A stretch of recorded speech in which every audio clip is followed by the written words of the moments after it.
Pagkalipas ng 2 araw, ay nakatanggap si Melissa ng tawag mula kay Mami Leia. Makikipagkita raw ang buong pamilya ng mga ito sa recipient ng mga mata ni Ivan at nais siyang isama ng mga ito. Excited siya na makilala ang taong nagmamay-ari ng mga mata ng kanyang yumaong nobyo. Gaganapin ang pagkikita sa isang restaurant sa Makati. Pag-aari daw iyon ng pamilya ng recipient. Lalong nadagdagan ng excitement na pumupuno sa kanyang puso habang hinihintay nila ang pagsulpot ng recipient ng mga mata ni Ivan. Parang naiinip na kahit wala pa namang 10 minuto silang naghihintay.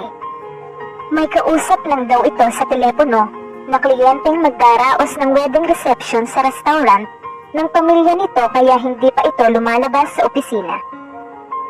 "There he is," sabi ni Mami Leia nang matanaw nito mula sa mesa nila ang hinihintay nila. Saglit na natigilan siya nang makita niya ang lalaking palapit sa kanila. Hindi niya inaasahang ganoong ka-striking ang personality nito. He was utterly good-looking, tall and dark. Maganda rin itong magdala ng damit. Katulad ito ni Ivan na parang modelo kung manamit at maglakad. Sa biglang tingin ay mapagkakamalan mong artista ito. Tumayo si Daddy Michael. "Hi po." Nakangiting bati ng gwapong lalaki. "I'm really sorry if I kept you waiting. May client kasing biglang tumawag. Pasensya na po." Magalang na paghingi nito ng paumanhin sa mga magulang ni Ivan. Hindi na niya naialis ang tingin dito dahil parang napakahirap alisin ito ng tingin. Parang napakasarap pagmasdan ng bawat features ng mukha nito.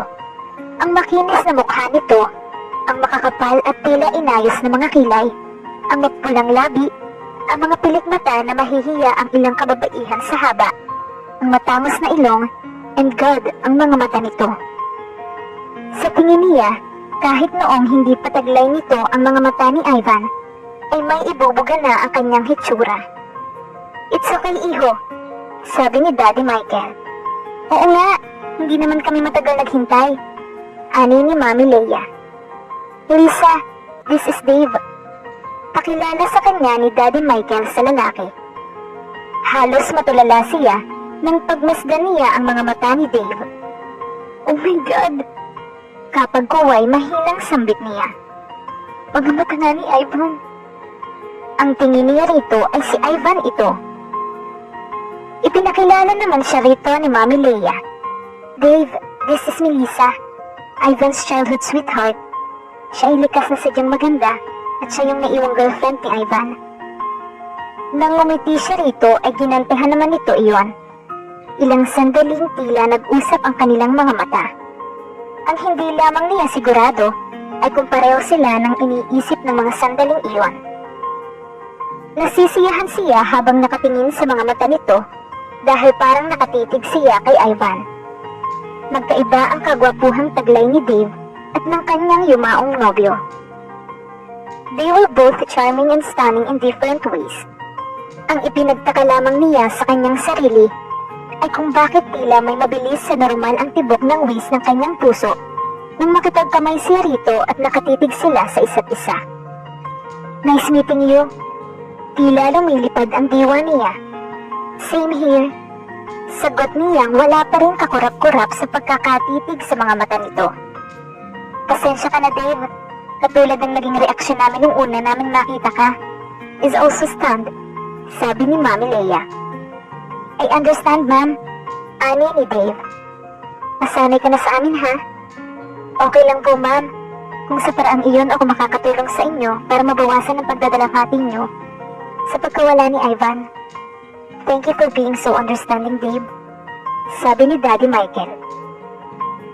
Naupo na silang lahat saka ipinagpatuloy ang kwentuhan. Binalingan siya ni Mami Leia. "Melissa, nabanggit ko na sa iyo na sina Dave ang may-ari ng restaurant na ito, di ba?" "Opo." Mahinang tugon niya. Muling tiningnan niya si Dave. At nakita na naman niya si Ivan sa mga mata nito.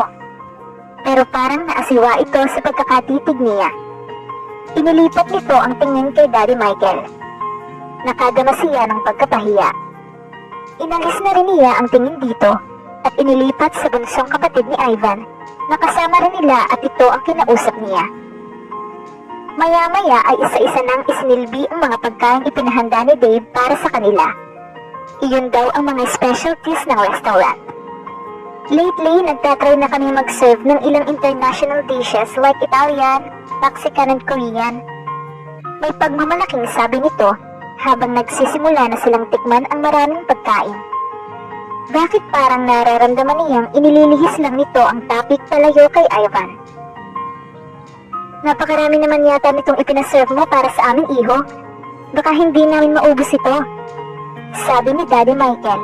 Oo nga, sigunda ni Mami Leia. Ipinahanda ko talaga ang mga yan para sa inyo, Sir Man.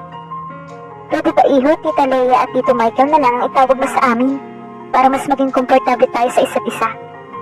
Suhestyon ni Mami Leia rito. Kung yan po ang gusto niyo, Tita Leia eh. Asikasong-asikasa sila ni Dave. Itinatanong sa amin ni Melissa kung bakit ka nabulag, iho. Ikaw na ang magkwento sa kanya, sabi ni Daddy Michael. Nagkaroon ako ng vehicular accident last year. Ang mga mata ko ang nadamage ng husto. Unang nabulag ang isa kong mata. Unti-unti na rin nanlabo pa hanggang sa hindi na talaga ako makakita. Akala ko hindi na ako makakakita pa uli. Nabuhayan ako ng pag-asa nang sabihin ng espesyalistang tumingin sa akin na may pag-asa pero ako makakita. Donor na lang ang kailangan ko. For more than 9 months, nabuhay ako sa dilim. Kaya napakalaking pasasalamat ko nang sabihin sa akin ng tito ko na may nakita siyang maaaring maging donor ko. Ikaw ang napili naming pagbigyan ng mga mata ni Ivan pagkatapos naming mabasa ang profile mo. Bukod kasi sa masipag ka, ay parang nakikita namin si Ivan sa'yo. Tatanungin ko ho itong malaking utang na loob habang ako ay nabubuhay. Gagawin ko na rin hong advocacy ang pagtulong sa mga taong bulag sa pamamagitan ng ilang foundations. Habang nagsasalita si Dave, ay nakatunganga lamang si Melissa rito. Titig na titig siya sa mga mata nito. Halos hindi siya makasugo dahil mas gusto niyang pagmasdan ang mga mata nito. Ngayon ay hindi na niya masyadong namimiss si Ivan. Alam mo ba, panimula ni Mami Leia. Mga bata pa sina Melissa at Ivan, may pangako na sila sa isa't isa. They promise each other na sila magpapakasal 7 years from now. Kung hindi sana nawala si Ivan, you can just imagine kung kaano rin dinamdam ni Melissa ang nangyari sa anak namin. Ganun ho ba? Reaksyon ni Dave na inilipat ang tingin sa kanya. Bigla siyang na-conscious sa titig nito, kaya siya na ang nagbaba ng tingin sa carbonara na kinakain niya. But she's still young. I'm sure madali pa siyang makaka-recover. Dagdag pa nito. Nang muli niyang iangat ang kanyang ulo, ay sa kanya pa rin ito nakatingin. Hindi niya maunawaan kung bakit para na siyang napapaso sa mga titig nito. Sa buong durasyon ng pagsasalusalong iyon, ay kumibodili siya. Sina Daddy Michael at Mami Leia ang kausap ni Dave. Nakikinig lamang siya. Hindi niya alam kung bakit bigla siyang naging keme sa harap nito. Kung makikita siguro siya ng mga kaibigan niya ng mga sandaling iyon, ay tiyak na hindi maniniwala ang mga ito na ang maingay at kalog na si Melissa ay biglang napameme. Naging siya ay nagtaka sa kanyang sarili.